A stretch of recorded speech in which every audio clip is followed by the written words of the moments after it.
Bem, colegas, vamos dar seguimento ao nosso julgamento do período da tarde do dia 1º de setembro de 2021.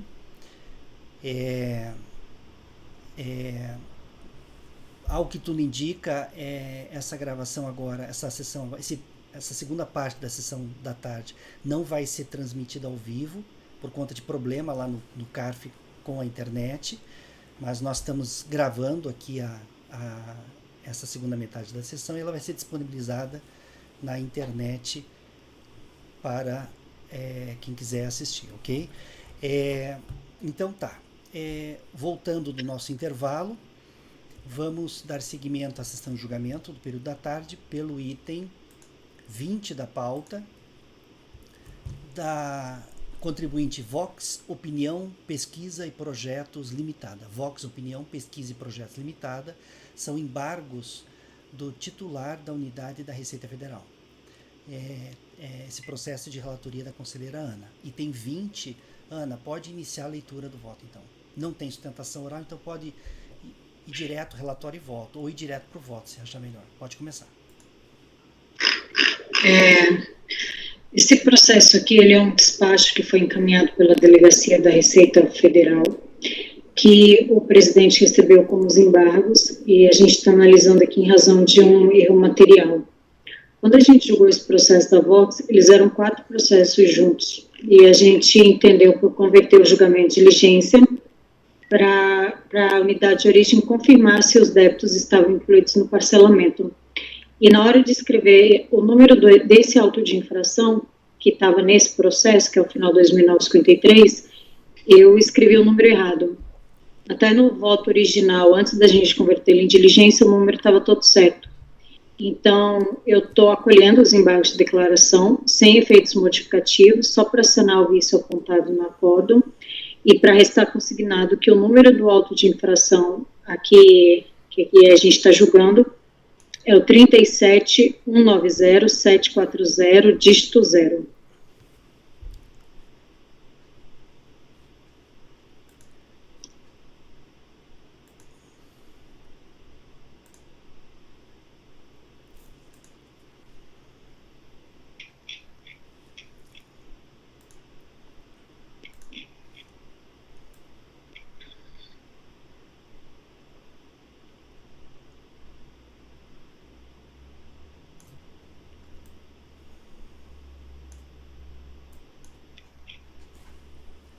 Ok.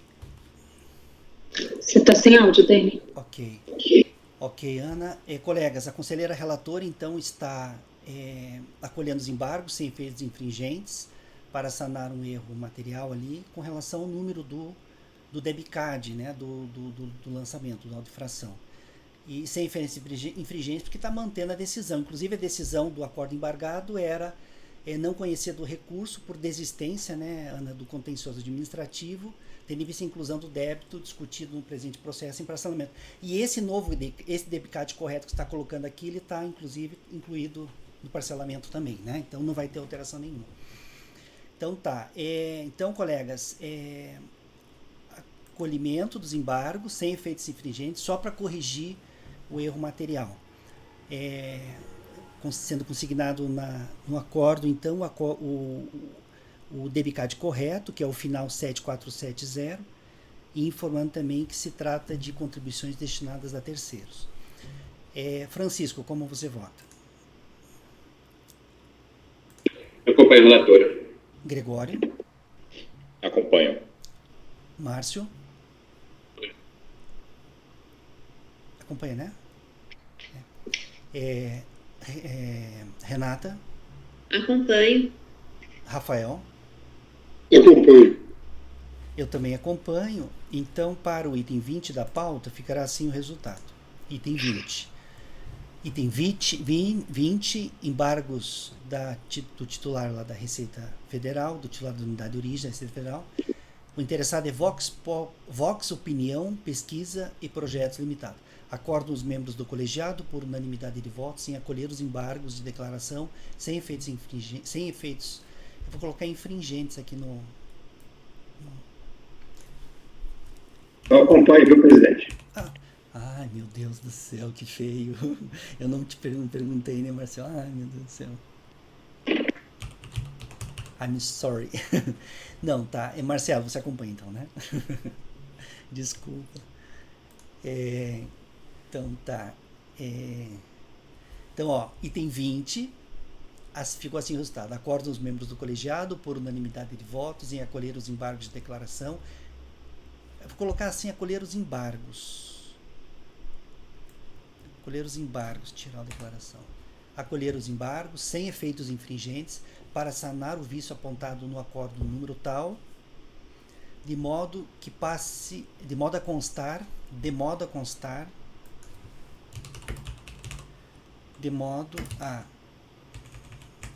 constar que se refere ao auto de infração DBCAD final 747-0, relativo às contribuições relativas à Seguridade Social destinadas a entidades e fundos denominados terceiros.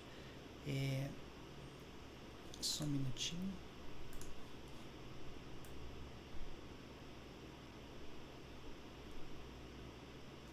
Tá. Antes era 746, né, Ana? Tava 746, não. Então tá. Só para deixar bem certinho aqui. Então tá. Então acordam os membros do colegiado por unanimidade de votos em acolher os embargos sem efeitos infringentes para sanar o vício apontado no acordo número tal, de modo a constar que se refere ao auto de infração DBCAD final 747-0, relativo às contribuições devidas à Seguridade Social. Eu vou colocar assim, ó, devidas destinadas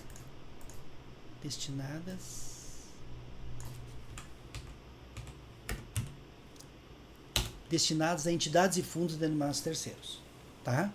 Então, para sanar o vício apontado, de modo que passe a constar que se refere ao auto de infração DBCAD final 747, relativo às contribuições destinadas a entidades e fundos denominados terceiros. Então, essa é a decisão para o item 20 da pauta. Vamos agora passar para o item 21 e o 22 já foram. Vamos para o item... O 23 já foi também. Vamos para o item 24 da pauta, da Frizelo Frigoríficos Limitada, de relatoria do conselheiro Gregório. Frizelo Frigoríficos Limitada, de relatoria do Gregório. Item 24, pode iniciar a leitura, Gregório. Eu vou direto ao voto, presidente. Se for necessário, depois nós retornamos ao relatório. O recurso voluntário é tempestivo e atende os demais requisitos de admissibilidade, deve ser conhecido, conforme exposto no relatório Sul, para tratar dos presentes casos de lançamento fiscal, com vista de contribuições devidas à Seguridade Social, deve constar da constatação das seguintes infrações apuradas pela fiscalização: comercialização da produção rural de produto rural, pessoa física não oferecida tributação, GWAT e contribuição para o Senado. A contribuinte, em sua peça recursal, reiterando os termos da impugnação apresentada, defende em síntese nulidade do termo de distribuição de procedimento fiscal, que implica na invalidez do processo administrativo, nulidade de fiscalização promovida à distância, nulidade do lançamento do Senar por extrapolação dos poderes dos auditores fiscais, construção do lançamento tributário através de instrumento errado, falta de assinatura do fiscal, ilegalidade da cobrança ao fundo rural e do GIRAT, ilegalidade e inconstitucionalidade da subrogação ao Senar, exigência indevida de contribuições sociais para o Senar, excesso da multa, o contribuinte que o limite legal para a multa moratória, inexistência de dolo, fraude de simulação que justifique imputação superior a 20% e juros moratórios irregularmente utilizados. Considerando que tais alegações de defesa em nada diferem daquelas apresentadas em sede de impugnação, estando as conclusões alcançadas pelo órgão julgador de primeira instância em consonância com o entendimento perfilhado por este relator, em vista do disposto no parágrafo 3º, artigo 57, anexo 2 do regimento interno do CARF, não tendo sido apresentadas novas razões de defesa perante a segunda instância administrativa, adota os fundamentos da decisão recorrida mediante transcrição do texto do seu voto condutor, neste particular, e aí a transcrição da decisão de primeira instância. Eu fiz alguns destaques em relação à alegação do termo de distribuição do procedimento fiscal, da interpretação conjunta dos dispositivos transcritos, tem-se que o delegado da Receita Federal está autorizado a emitir DDPF para os auditores integrantes da sua unidade. Correto, portanto, a emissão do DDPF para o auditor lotado em Goiânia pelo delegado responsável por esta unidade. restando inexigível a emissão de ordem de serviço ou qualquer outro documento de alegação pela Coordenação Geral de Fiscalização como reclamo sujeito passivo, a mínimo de norma que assim determine. Por outro lado, diversamente do que pensa o impugnante, não há qualquer norma que restringe a atuação do auditor fiscal da Receita Federal do Brasil a uma unidade da Federação. A competência para promover o lançamento tributário decorre da lei, que não estabelece qualquer restrição territorial para esta atribuição. Fica claro, portanto, que tanto o procedimento fiscal quanto a formalização do lançamento por auto-infração e notificação são válidos, ainda que formalizados por auditor fiscal de circunscrição diversa do limite tributário do sujeito passivo, sem razão, portanto, a arguição de nulidade do impugnante.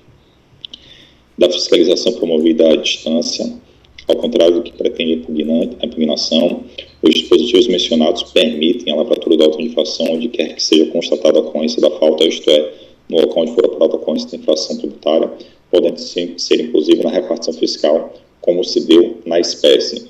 Legítimo, portanto, o procedimento fiscal realizado em Goiânia. Da ciência das modificações do termo de distribuição de procedimento fiscal, de acordo com as normas transcritas, a ciência do DPF é feita online no site da Receita Federal na internet e as alterações serão procedidas mediante registro eletrônico no próprio DPF. Assim, as informações estão à disposição do sujeito passivo, que pode consultá-las a qualquer momento de forma eletrônica, não se justificando sua insatisfação nesse quesito. Não há norma que estabeleça prazo para ampliação do escopo da auditoria, pelo que não sustenta a insatisfação do autuado pela modificação ter sido feita 2 dias antes da emissão do auto de infração. Na espécie, o único termo emitido pela auditoria foi o de início do procedimento fiscal, onde restou consignado que o código de acesso ao TDPF dando ciência ao sujeito passivo. Logo, não há que se exigir que a ampliação do escopo tenha sido consignada pelo auditor, dado que nenhum tempo foi emitido após referida modificação do DPF. Não bastasse ter ocorrido a adequada alteração do DPF, tendo em conta que a falta de recolhimento das contribuições ao Senar foram apuradas com base nos mesmos elementos do próprio utilizados para as contribuições previdenciárias, consideram-se as contribuições ao Senar incluídas no procedimento de fiscalização, independentemente de emissão expressa no DPF, conforme prescreve o artigo 8º da Portaria RFB 6478 de 2017. Do instrumento de constituição do lançamento, deve-se mencionar que os autos de infração foram devidamente assinados digitalmente pela autoridade competente, conforme consta no rodapé dos instrumentos, em conformidade com as normas aí citadas, restando garantida a autenticidade, integridade e validade jurídica dos documentos.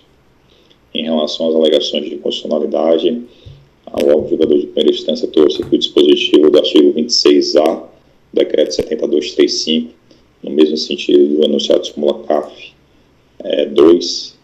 26A diz que, em nome do processo administrativo fiscal, fica vedado aos órgãos de julgamento afastar a aplicação, deixar de observar, tratado, a Constituição Nacional, lei ou decreto, sob o fundamento de inconstitucionalidade. No mérito, em relação às contribuições para o Senar e da subrogação das obrigações do produtor rural pessoa física, adicionalmente, de forma adicional às razões de decidir do julgador de primeira instância, eu trouxe aqui 2 precedentes do CARF, um da Câmara Superior e outro dessa própria turma, no seguinte sentido: o Acordo 9202-007-846, a sessão de maio de 2019, em relatoria da conselheira Ana Cecília Lustosa, a empresa adquirente de produtos rurais fica subrogada na obrigação da pessoa física, produtor rural, pelo recolhimento da contribuição incidente sobre a receita bruta da comercialização de sua produção, nos termos e condições estabelecidas na legislação previdenciária vigente, tratando-se de contribuição para outras entidades ou fundos que têm a mesma base de incidência das contribuições previdenciárias, a subrogação da contribuição ao Senar na pessoa do adquirente de produtos pessoas físicas tem amparo no inciso 4, artigo 30 da Lei 8.212 e demais normas de regência.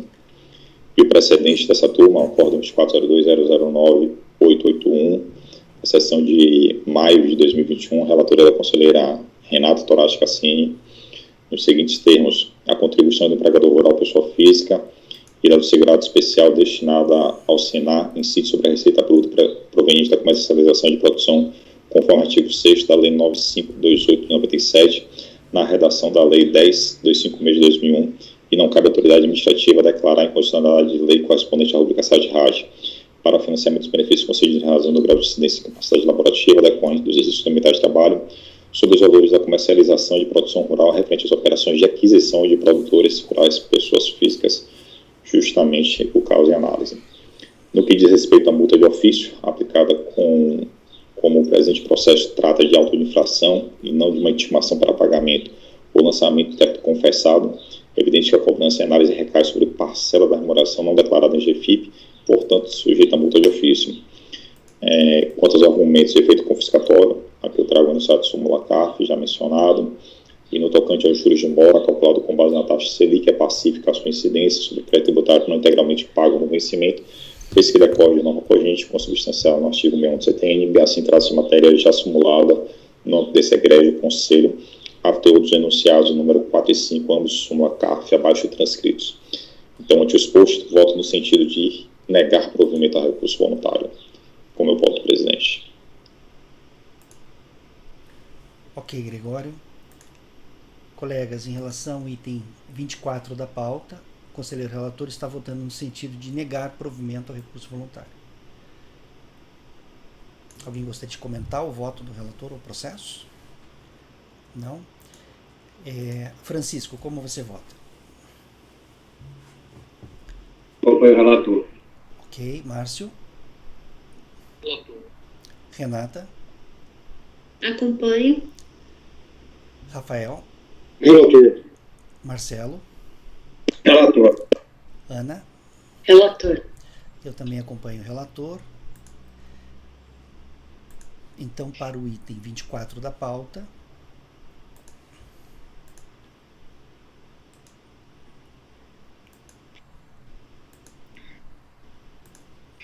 ficará assim o resultado. Item 24 da Frizelo Frigoríficos Limitada. Acordam os membros do colegiado, por unanimidade de votos, em negar provimento ao recurso voluntário. Repetindo, item 24, Frizelo Frigoríficos Limitada. Acordam os membros do colegiado, por unanimidade de votos, em negar provimento ao recurso voluntário. Ok. Próximo item da pauta. Na verdade, são 3 itens da mesma contribuinte. A contribuinte é Java Empresa Agrícola S.A., Java Empresa Agrícola S.A., itens 25, 26 e 27, todos de relatoria do conselheiro Francisco. Francisco, você vai fazer a leitura na ordem da pauta? Na verdade, está aí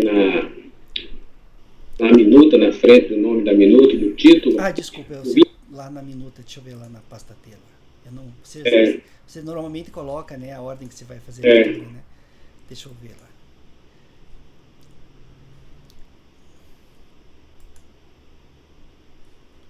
Eu vou fazer nessa sequência, porque a 25 é a contribuição dos empregados, patronal, SAT e terceiros. 26 é CFL 68, decorrente da obrigação principal. E o 27 é CFL 34. Então você vai seguir na ordem da pauta mesmo, né? Tudo da mesma autuação. Então, eu vou seguir. Na verdade, o 25 e o 26, o julgamento é quase o mesmo. Então, os detalhezinhos só que a gente vai mostrar, mas muito pouca diferença de uma decisão para outra, no meu entendimento. Mas começando pelo 25. Tá certo, então. Então, colegas, item 25 da pauta. 25 da pauta, Francisco, pode iniciar a leitura. Aqui trata-se de contribuições devidas pelos segurados empregados, a parte patronal e aquela destinada ao SAT-RAT e a terceiros, entidades e fundos, incidentes sobre remuneração paga a autônomos, honorários da diretoria, fretes e carretos pagos a pessoas físicas e comercialização de produtos rurais. Eu destaquei aqui, eu não vou passar direto lá para o voto, eu destaquei aqui do relatório 2 pontos interessantes. Quando a contribuinte impugnou, o Serviço Contencioso Administrativo encaminhou o processo para a fiscalização se pronunciar. E a fiscalização se pronunciou sobre as alegações da impugnação. Foi dada ciência ao contribuinte, à contribuinte novamente. A contribuinte apresentou contestou alguns pontos. Isso foi novamente encaminhado de baixada de diligência para que a fiscalização novamente se pronunciasse acerca desses novos pontos, e a fiscalização, tanto naquele primeiro pronunciamento como nesse segundo, ela retificou o lançamento. Ela já excluiu alguns créditos, aquilo que o contribuinte conseguiu provar. E aí subiu para o julgamento. O julgamento de origem, a impugnação foi parcialmente procedente relativamente à decadência, com base no 150, parágrafo 4º. No recurso voluntário, o contribuinte ratificou as razões da impugnação, e aí eu entro no voto agora. Eu conheço o recurso, ele preenche todos os requisitos. A alegação de nulidade do lançamento eu enfrento. Ele basicamente ele fundamenta a suposta nulidade. Ele alega que, além de faltar a indicação das bases de cálculo das contribuições gozadas, houve equívoco na indicação das alíquotas aplicáveis, o que reflete cessamento de defesa. Mas tanto aqui quanto a própria, esses fatos já foi refutado também pela decisão de origem, fundamentando aqui que o relatório fiscal, a autuação, ela enfrentou todos os questionamentos, o contribuinte impugnou e o contribuinte recorreu. Então, no meu entendimento, não há qualquer nulidade no orçamento. Ele alega também agressão a princípios constitucionais. Nós temos enunciado de súmula que nos proíbe manifestar acerca dessas inconstitucionalidades. Ele alega que poderia ser sugerindo que se fosse baixado em diligência, convertido o julgamento em diligência. A gente também, para fazer prova, a gente também está entendendo que não seria o caso de diligência para fazer prova, que o contribuinte poderia ter trazido aos autos. No mais, os detalhes da fundamentação, como o contribuinte não inovou nos seus fundamentos, ele nada acrescentou do que já foi enfrentado pelo julgador de origem, com base no artigo 57, anexo 2 do RICAF, eu adoto aquelas razões como minhas razões de decidir. E aí eu pensei aqui alguns pontos que eu achei interessante, está destacado em vermelho, eu vou ler, e se algum ponto aí que eventualmente algum julgador entender necessário, a gente volta e esclarece. Então, seguindo aqui, o voto do julgador de origem, que eu estou usando como razão de decidir. No tocante à argumentação que a maioria das contribuições indevidas foram pagas despropositada perante as documentações apresentadas. Está meio truncada essa redação. Ele diz que, em relação a isso, na verdade, todas as guias pagas foram consideradas pela fiscalização, como demonstrado no DAD, acima mencionado.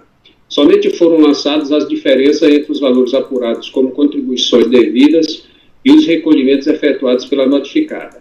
Para maiores esclarecimentos, pode-se verificar todas as GPS consideradas pela fiscalização no anexo relatório de documentos apresentados, RDE, de folha 107 a 154. No qual são discriminadas as competências, a data de pagamento, o valor e o código de cada guia. Essa fiscalização, como lá no relatório eu citei, ela trata de várias abordagens, de produção rural, de fretes, pago autônomo, pessoa física, de pagamentos a contribuintes individuais. Então, ele trata de várias situações. E aí, seguindo. Tem algumas questões aqui que eu estou saltando. Essa primeira aqui, com relação às alegadas, eu nem marquei de vermelho, vou trazer aqui, porque a DRJ ela trouxe só esse parágrafo, mas eu fui verificar lá e eu explico. Com relação aos alegados créditos, a autuada deve apresentar pedido específico à unidade da Receita Federal do Brasil, conforme o procedimento regulado pela Instrução Normativa número 900, de 30 de dezembro de 2008. Essa sequência aqui é porque a partir daqui já são outros assuntos. Mas isso aqui, ele alega que pagou alguns créditos lá de folha de pagamento, ele alega que foi pago errado como produção rural, pagamento a produtor rural lá. Mas que são contextos diferentes. Aí a fiscalização decide, eu entendo, que se ele comprovar que pagou errado essa parte, ele peça restituição ou compensação lá na unidade de origem, conforme orientação da própria repartição fiscal. Com relação aos documentos apresentados pela notificada, os mesmos foram analisados pela fiscalização, tendo sido parcialmente aceitos. Assim, parte do lançamento foi excluído pela fiscalização conforme tabela abaixo repetida. Como eu havia colocado, houve basicamente duas diligências.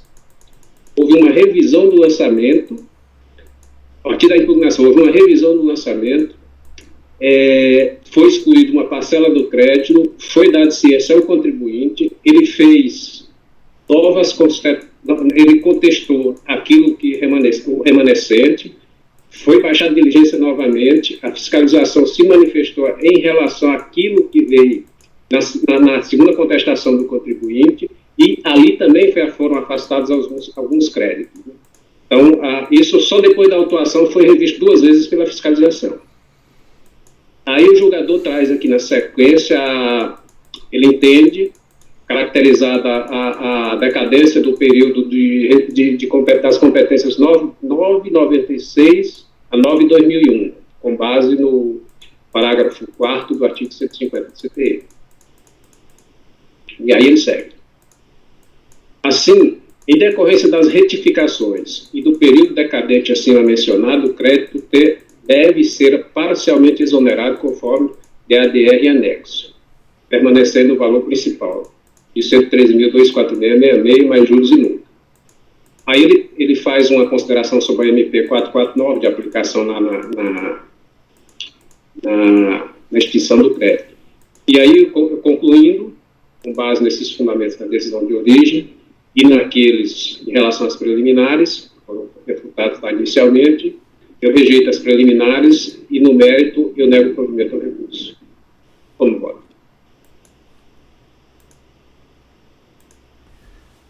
Ok, Francisco. Colegas, em relação ao item 25 da pauta, o conselheiro relator está votando no sentido de negar provimento ao recurso voluntário. Alguém gostaria de comentar o voto do relator ou processo? Não? Gregório, como você vota? Acompanho. Márcio? Relator. Renata? Acompanhe. Rafael? Acompanho. Marcelo? Relator. Ana? Acompanho. Eu também acompanho. Então, para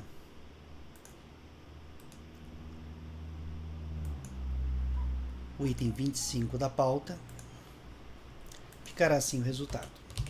Item 25 da contribuinte Java Empresa Agrícola S.A. Acordam os membros do colegiado por unanimidade de votos em negar provimento ao recurso voluntário. Repetindo, item 25, Java Empresa Agrícola S.A. Acordam os membros do colegiado por unanimidade de votos em negar provimento ao recurso voluntário.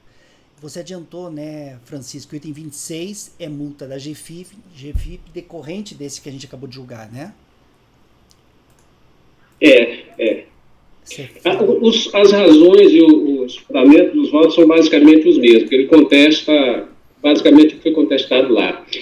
Aqui tem um detalhezinho em relação do conhecimento que a gente tem do posicionamento da turma, é que aqui, por ser obrigação acessória, o período decadencial reconhecido foi em função do 173. E no outro foi em função do 150, parágrafo 4º. Então, a base de cálculo em relação a essa aqui vai alterar. Então, agora, o meu entendimento é negar provimento, porque eu entendo que a obrigação acessória é aquela que foi enunciado, o fato de ter afastado a base de cálculo lá em função do 150, lá na principal, para mim não reflete aqui na acessória do CFL 68. É como eu voto.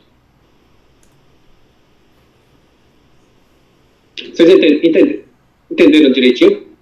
Entenderam, né? Tá, eu vou fazer a coleta individual desse aqui, tá? Dos votos. Gregório, em relação ao item 26 da pauta, veja, obrigação acessória, multa da GFIP decorrente do processo que a gente acabou de julgar. Né? Tem essa questão do reflexo, da decadência em relação a esse aqui, que o Francisco apontou, mas basicamente as razões decidido Francisco em relação a esse processo são as mesmas do principal, né? mutatis mutandis, né? Gregório, como você vota? Eu vou divergir, presidente, vou dar provimento parcial. Aqui a gente está falando de multa da GFIP, cuja base de cálculo corresponde a 100% da contribuição apurada exigida no processo da obrigação principal. E como no processo da obrigação principal as competências até setembro de 2001 foram canceladas por decadência, ou seja, a base de cálculo aqui deixou de existir, uma vez que foram canceladas lá. Então, vou dar provimento parcial para cancelar a multa até a competência setembro de 2001 por reflexo do julgamento do processo da obrigação principal.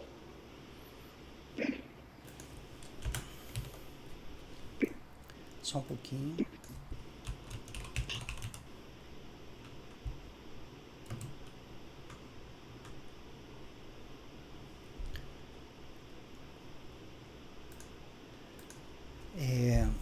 Márcio, como você vota? Apesar do posicionamento do Gregório, eu acompanho o relator. Renata? Eu acompanho a divergência. Rafael? Divergência. Marcelo?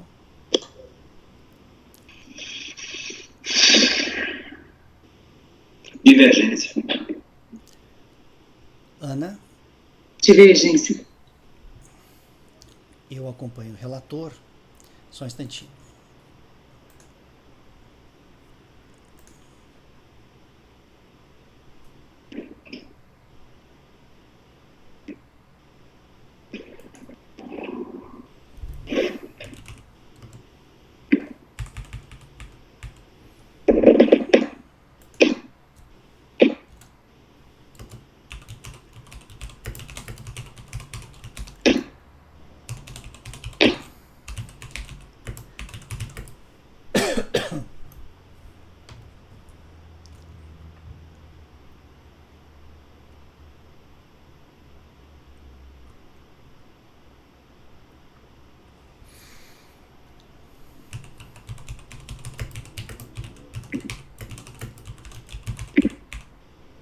Gregório, deixa eu ver se eu entendi a tua divergência. Não foi aplicada a decadência aqui na acessória, que foi aplicada na principal?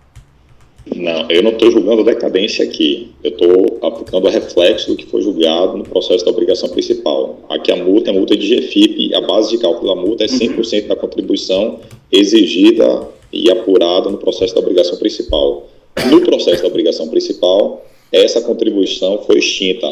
E para mim pouco importa o motivo. Se foi por decadência, se foi por improcedência do lançamento em razão de mérito, para mim pouco importa. Foi extinta, foi. Então a base de cálculo aqui deixou de existir, porque foi extinta lá. Então estou aplicando o reflexo.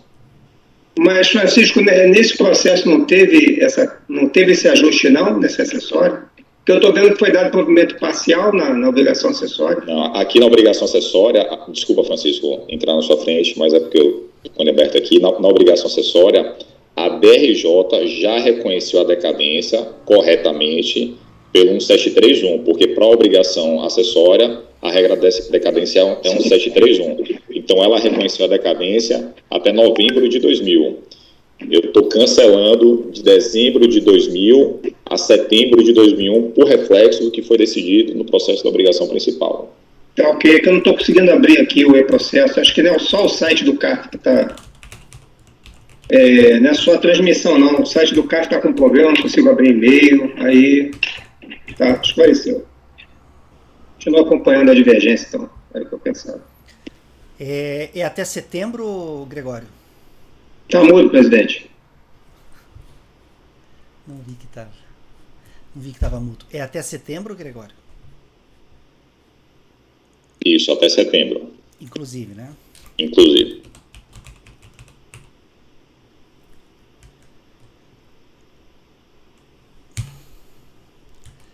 Gregório, eu vou designar você, tá? Você falou com tanta ênfase.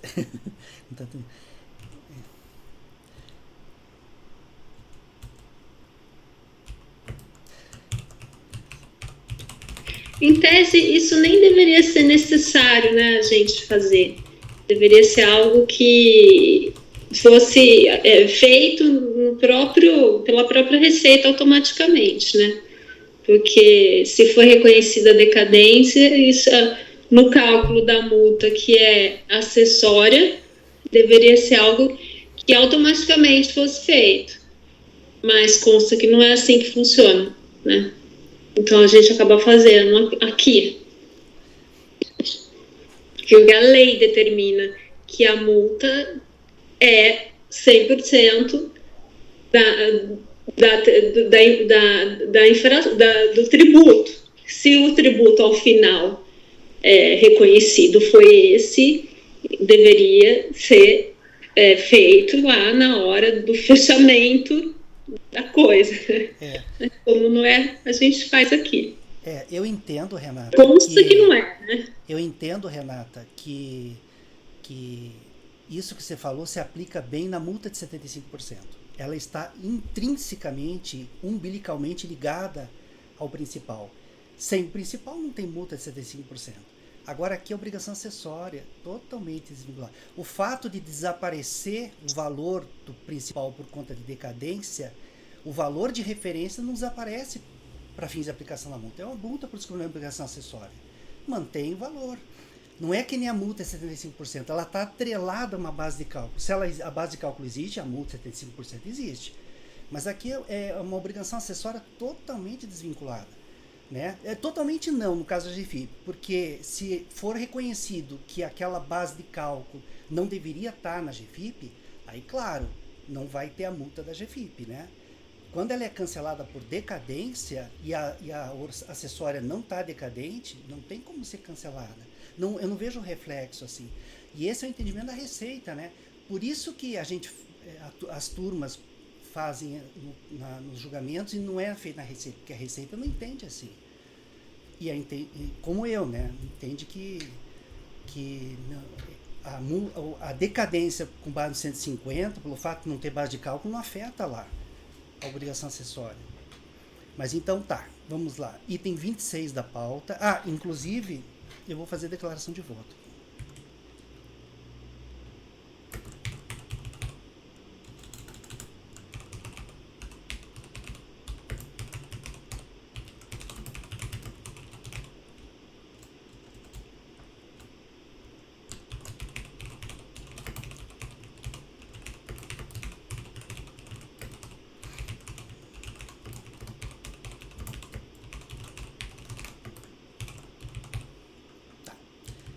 Então, colegas, ficou assim para o item 26 da pauta.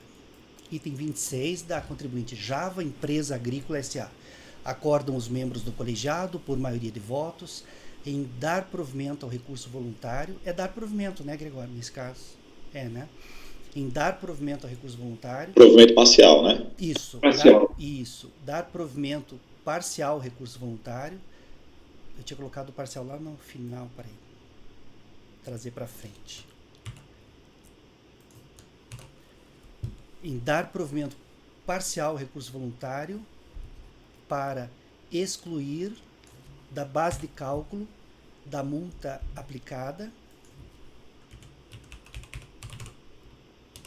os valores referentes às competências até 9 de 2001, inclusive nos termos do voto do redator. Pode ser assim? Nos termos do voto do redator. É assim, né? Eu não sei se é excluída a base de cálculo da multa aplicada. É porque ela é apurada mensalmente, né? Então, em dezembro de 2000, eu não estou excluindo nada da base de cálculo da multa de dezembro de 2000. Eu estou cancelando a multa de dezembro de 2000. Ah, tá. Então, para cancelar... Então, cancelar, Isso.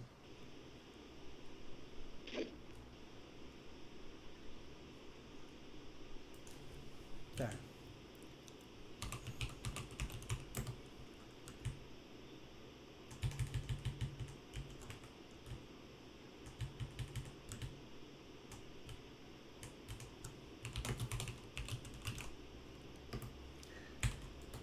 Tá, então veja se ficou melhor assim. Acordam os membros do colegiado, por maioria de votos, em dar provimento parcial ao recurso voluntário para cancelar a multa aplicada em relação às competências até setembro de 2001, inclusive, nos termos do voto do redator. Designado para redigir o voto vencedor o conselheiro Gregório, manifestou a intenção de apresentar a declaração de voto o conselheiro Dene.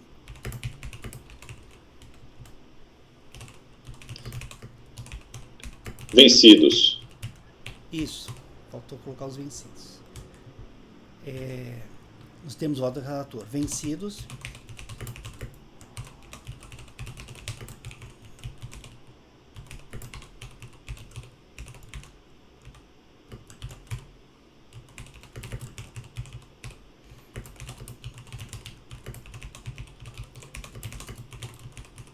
Tá. Vou ler de novo, então. Acordam os membros, esse é o item 26 da empresa, da contribuinte Java Empresa Agrícola S.A. Acordam os membros do colegiado, por maioria de votos, em dar provimento parcial, recurso voluntário, para cancelar a multa aplicada em relação às competências até setembro de 2001, inclusive, nos termos do voto do redator. Vencidos os conselheiros Francisco, entre parênteses, relator, Márcio e Dene, que negaram provimento ao recurso. Designado para redigir o voto vencedor, o conselheiro Gregório. Manifestou a intenção de apresentar declaração de voto, o conselheiro Dene. É isso, né? Então tá jóia.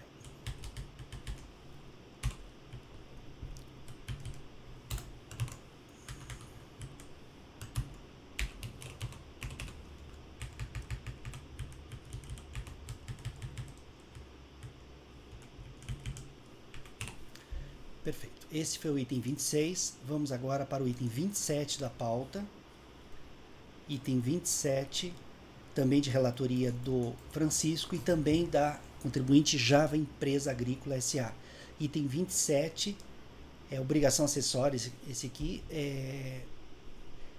Francisco, pode iniciar a leitura. É a multa isolada, aquela lá do CFL 34.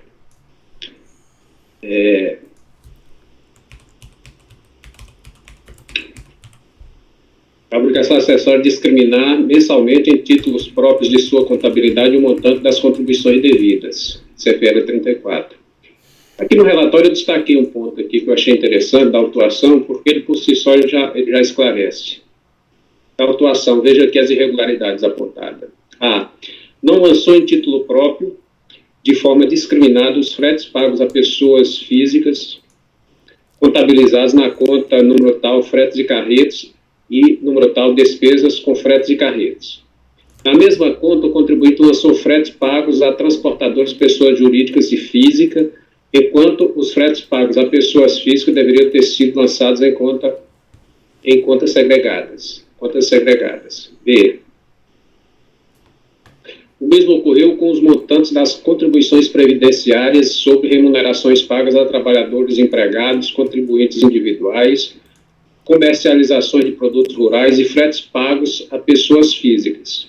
Os valores foram lançados na conta número tal e INSS a recolher, englobadamente, incluindo retenções dos segurados empregados, contribuintes individuais, terceiros, fretes pagos a pessoas físicas, salário família e maternidade pagos aos segurados empregados. Os históricos não discriminam separadamente as contribuições devidas, retidas, dificultando as conciliações com as folhas de pagamento e GFIPs. Os históricos contábeis não discriminam com clareza as retenções mensais dos segurados empregados e contribuintes individuais, ferindo o princípio de transparência contábil e não atendendo especificamente ao determinado no artigo 225, parágrafo 13, inciso 2 do decreto 3048/99. Na conta XX salários e ordenados, o contribuinte lançou pagamento de pensão a Marli Gomes Simão, comercialização de laranja, prolabore a Jorge Afonso, diretor-presidente, valor devido a Graciano, nota fiscal número 12.581, Magazine Luiza S.A.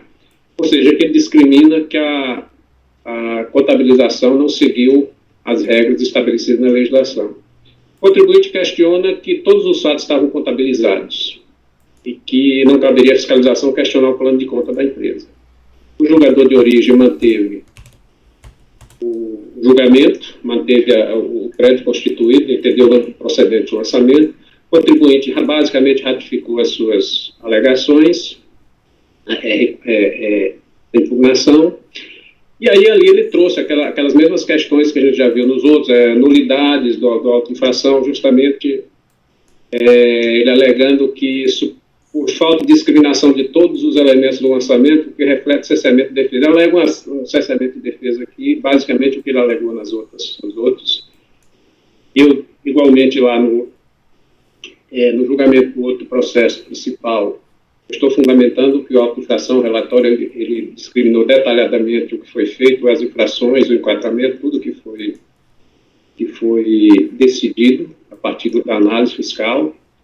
E aí eu adoto as razões de decídio do julgador de origem, baseado no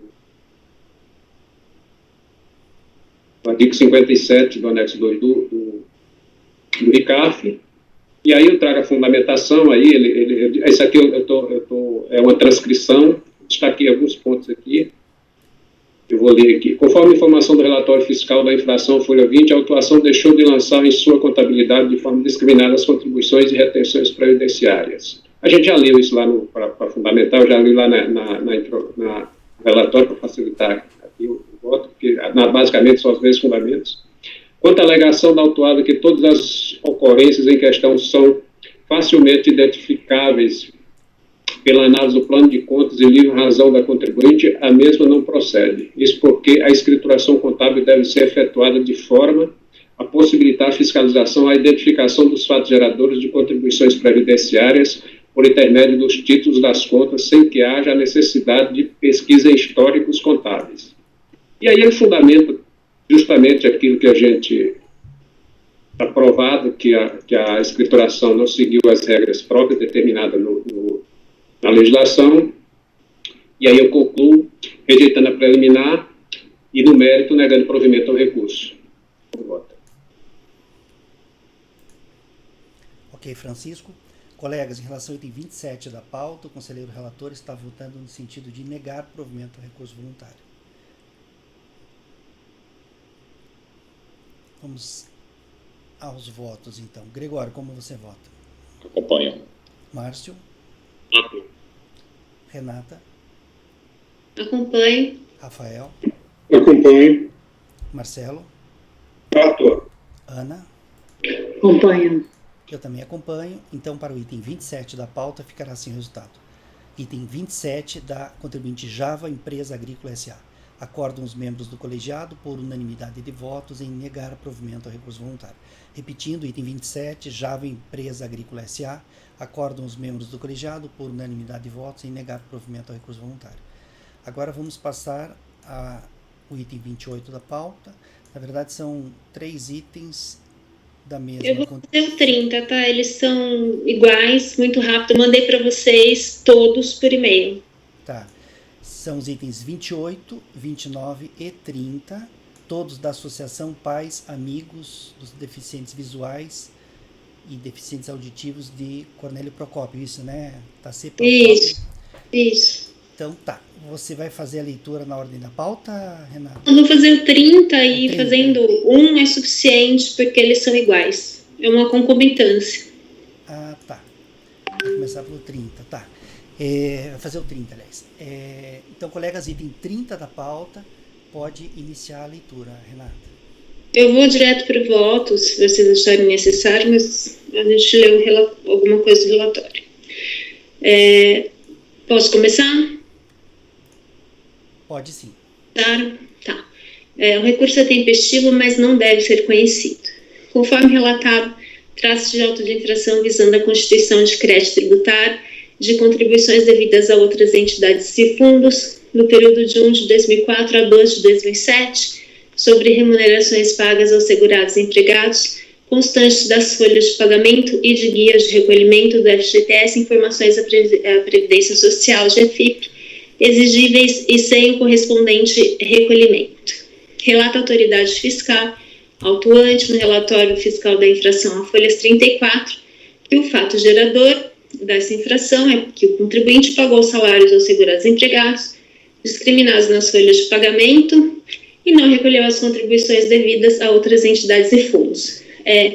Um dos outros processos é a contribuição patronal, e GILRAT, e outro é o CFL 68. Notificado do lançamento, o contribuinte apresentou impugnação, alegando que, diante de suas finalidades estatutárias, obteve reconhecimento de utilidade pública nas 3 esferas de administração pública e, aos 18/2/2007, obteve o certificado de entidade beneficente de assistência social junto ao Conselho Nacional de Assistência Social. Anexa aos autos todos os documentos citados. Desse modo, afirma tratar de entidade imune nos termos do artigo 195, parágrafo 7º da Constituição Federal de 88 e da Lei 8.202 de 91, ante o reconhecimento da própria administração pública nesse sentido. Discorre sobre os conceitos de imunidade constitucional, prevista nos artigos 150, 6c e 195, parágrafo 7º, ambos da CF, e as exigências contidas nos artigos 9º e 14 do CTE, e conclui que cumpre todos os requisitos para gozar do benefício constitucional, porque, de acordo com o Estatuto Social, trata-se de associação sem fins econômicos, está faltando fins aqui, a previsão estatutária no sentido de aplicar integralmente suas rendas, recursos e eventual resultado operacional no desenvolvimento de seus objetivos sociais, mantém escrituração contábil com todas as formalidades legais cumpridas, tanto que possui certificado de entidade beneficente de assistência social e SEBA junto ao Conselho Nacional de Assistência Social. Acrescenta que o cumprimento dos requisitos acima é o bastante para atender os preceitos contidos na Lei 8.212, pois o CNAS, órgão vinculado ao Ministério do Desenvolvimento Social e Combate à Fome, chancela a referida condição. Cita nesse sentido, julgado proferido pelo TRF4, em julgamento de ação de inconstitucionalidade, de número final 56456. Por fim, defende a eficácia ex-tunc do certificado de entidade beneficente de assistência social, que entende que tem efeito declaratório e não constitutivo, retroagindo seus efeitos à data da criação da entidade. Cita, nesse sentido, precedentes do TRF4, na instalação civil, número final 31820. A impugnação apresentada foi julgada improcedente pela DRJ-CTA sob os fundamentos em síntese, porque o lançamento se refere ao período compreendido entre 1 de 2004 a 12 de 2007, que não coincide com o período de validade do SEBAS apresentado pela entidade, que é de 18 de 2 de 2007 a 17 de 12 de 2010, e porque a entidade deveria ter cumprido cumulativamente todos os requisitos do artigo 55 da Lei 8.202 de 91, o que não aconteceu no caso, pois a entidade não requereu o benefício de isenção de contribuições à Seguridade Social junto ao órgão competente, mediante processo administrativo regular, conforme exige o parágrafo 1º do dispositivo em questão, que, após verificar se o requerente cumpria todos os requisitos legais, emitiria o ato declaratório de isenção de contribuições previdenciárias para a fruição do benefício, retroagindo a data do protocolo do requerimento. Notificada dessa decisão, em seu recurso voluntário, a recorrente alega que o presente auto de infração foi alvo de propositura de ação declaratória de inexistência de relação jurídica com pedido de tutela antecipada em face da União Federal, autos de número final 36016, em trâmite perante a Primeira Vara Federal de Londrina. Esclarece que nessa ação já teria sido proferida sentença, cuja cópia anexa aos presentes autos, que reconheceu a recorrente como entidade imune às contribuições cobradas nesses autos desde 16 de outubro de 2003, suspendendo definitivamente a exigibilidade dos créditos tributários exigidos pela União Federal nos autos de infração que deram origem a este processo administrativo. Informa que a União Federal interpôs apelação que se encontra pendente de julgamento.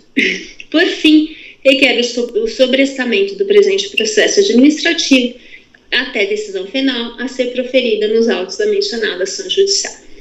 Pois bem, o relatório da sentença proferida nos autos da ação ordinária número final 36016 descreve da seguinte maneira o respectivo objeto.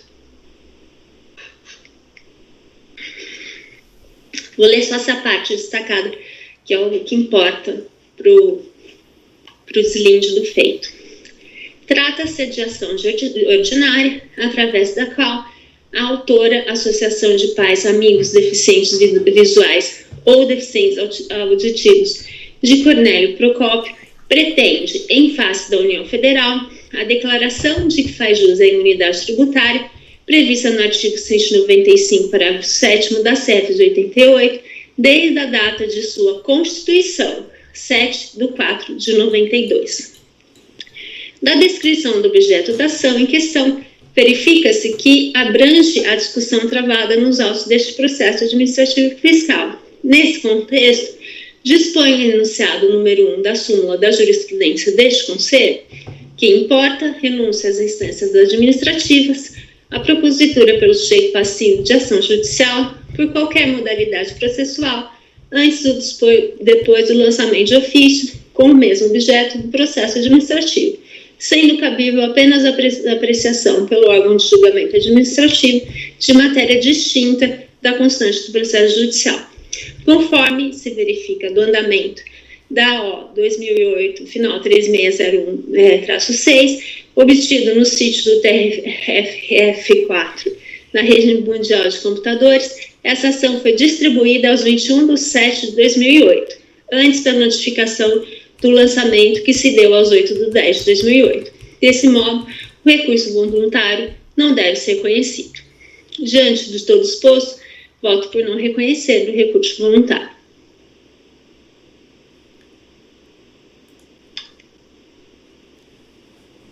E por renúncia em função de propósito de ação com o mesmo objeto, né? Ação judicial com o mesmo objeto, né, Renan? Sim. Concomitância, né? Então tá.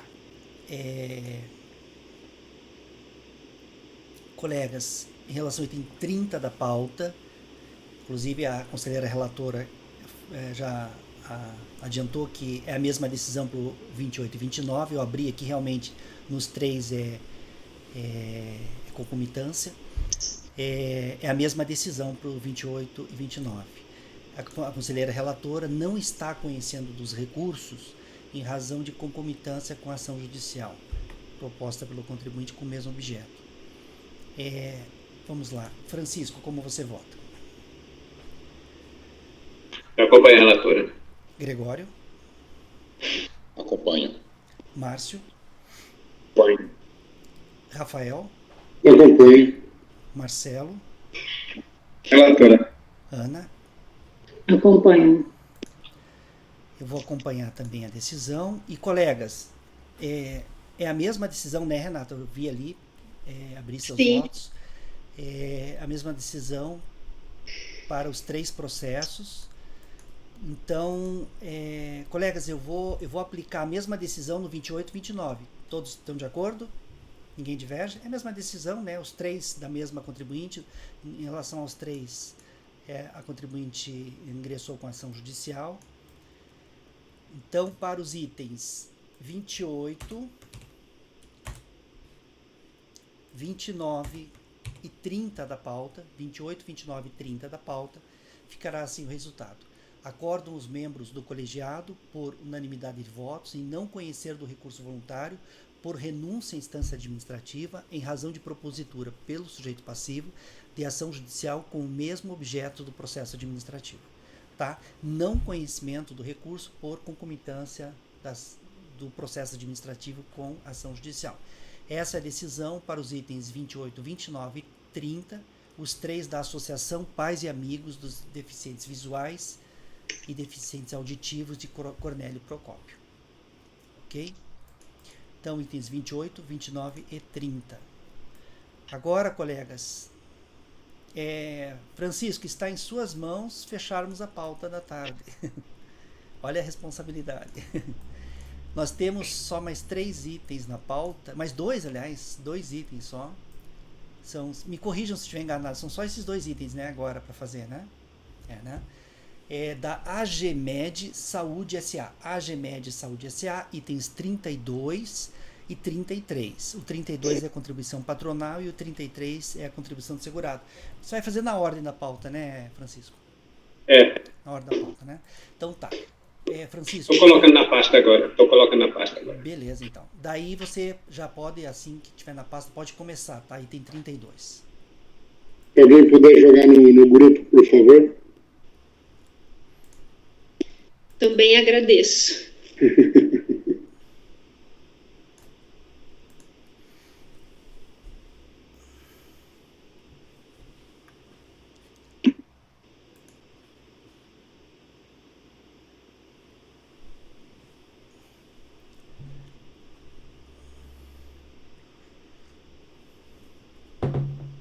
A internet está muito lenta, né?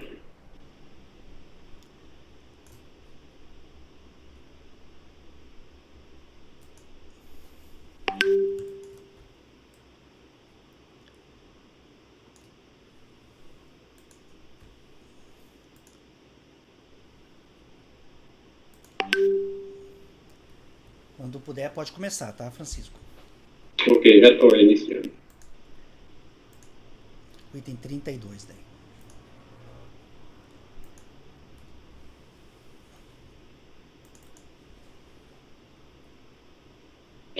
Na verdade, o julgamento do 32, ele, de certa forma, ele se aplica ao 33, porque as razões são, os questionamentos são os mesmos e a minha decisão é a mesma. Na verdade, eu não estou conhecendo de nenhum dos dois, porque ele fez umas alegações na impugnação e uma alegação no recurso que não tem nada a ver com o que foi alegado na impugnação. Ele trouxe uma inovação, defendeu uma tese totalmente nova.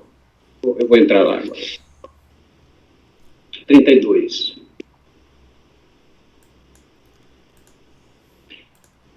O crédito decorrente de contribuições devidas à parte patronal incidente sobre remunerações pagas aos contribuintes individuais, prestadores de serviços médicos a ela conveniados. Esse é o 32, a incidência foi sobre os contribuintes individuais. Essa aqui é a parte patronal e o 33 seria a contribuição dos contribuintes, a parte dos contribuintes individuais. Então, por isso que eu estou colocando que o contexto é o mesmo. Aí ela traz aqui na impugnação, o relatório descreve as verbas que foram pagas,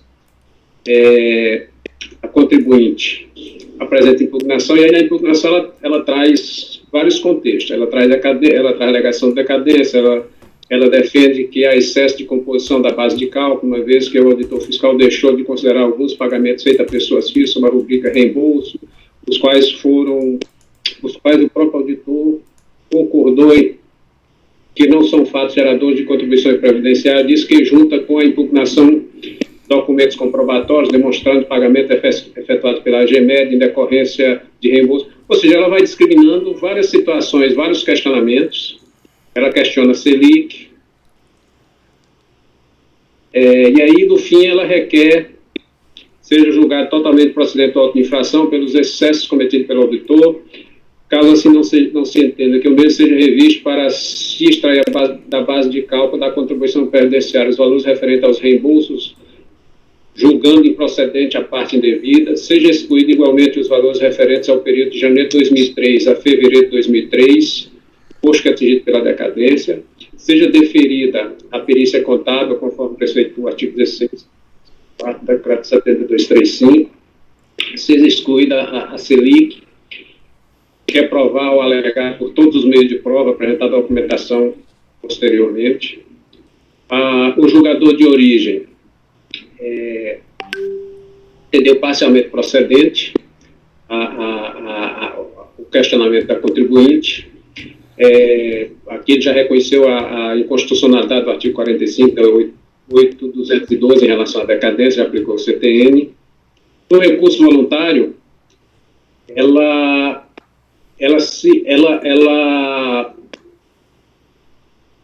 ele basicamente inova quanto ao afastamento do respectivo fato gerador, supostamente porque os profissionais liberais que lhe prestaram serviços não se enquadram como contribuintes individuais.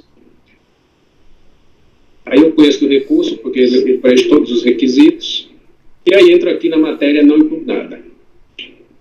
A recorrente alega que manifestado o crédito tributário deverá ser cancelado sob o pressuposto de que os profissionais liberais que lhes prestam serviço não se enquadram como contribuintes individuais. Eis que a ela apenas incumbe administrar o plano de saúde, faturando e a eles repassando o pagamento do serviço prestado.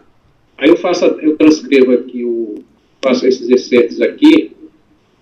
A alegação dela é basicamente o seguinte: ela diz, olha, eu administro o plano de saúde, eu só faço pagamento aos médicos. Os médicos eu não faço pagamento a contribuintes individuais. O médico presta o serviço direto ao cliente, direto ao paciente. Essa é a alegação dela geral. E aí eu entendo que foi uma matéria, que essa matéria, não vou nem entrar em detalhe aqui no mérito dela, mas ela não foi sequer aventada lá na impugnação. E aí eu não estou conhecendo do recurso. É como voto. E esse aqui, como eu coloquei, esse seria a parte patronal e o 33, a parcela dos contribuintes individuais. Agora, a decisão, até porque o recurso é igual, a decisão é a mesma para os dois. Francisco, o que ele trouxe, ele inovou totalmente no recurso, né? Totalmente. Né? Totalmente. Tá. Colegas, em relação ao item 32 da pauta, o conselheiro relator não está conhecendo o recurso por inovação recursal.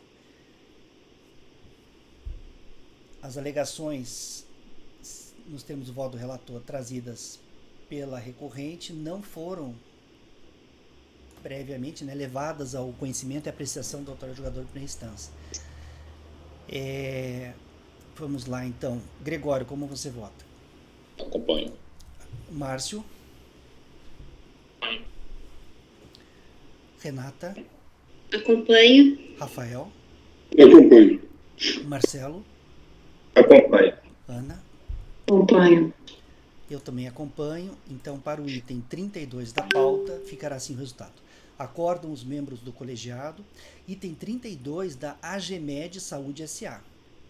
Acordam os membros do colegiado, por unanimidade de votos, em não conhecer do recurso voluntário, uma vez que as alegações recursais não foram levadas ao conhecimento e à apreciação da autoridade julgadora de primeira instância, representando inovação recursal. Item 32, esse, da AGMED Saúde S.A. Não conhecimento por inovação, não conhecimento do recurso por inovação recursal. O 33 é a mesma coisa, né? É a mesma coisa. O 33 é a parte dos contribuintes individuais. E você também, pelas mesmas também razões... As mesmas razões, também não estou conhecendo. Deixa eu abrir aqui. Ok. Colegas, em relação ao item 33 da pauta, o conselheiro relator também não está conhecendo o recurso por inovação recursal nos termos do voto do item 33. Colegas, eu vou replicar então a decisão do 32 no item 33. Tudo bem? Alguém diverge disso? Não? Mesma decisão, né? Os dois, em relação aos dois, não está sendo conhecido por concomitância.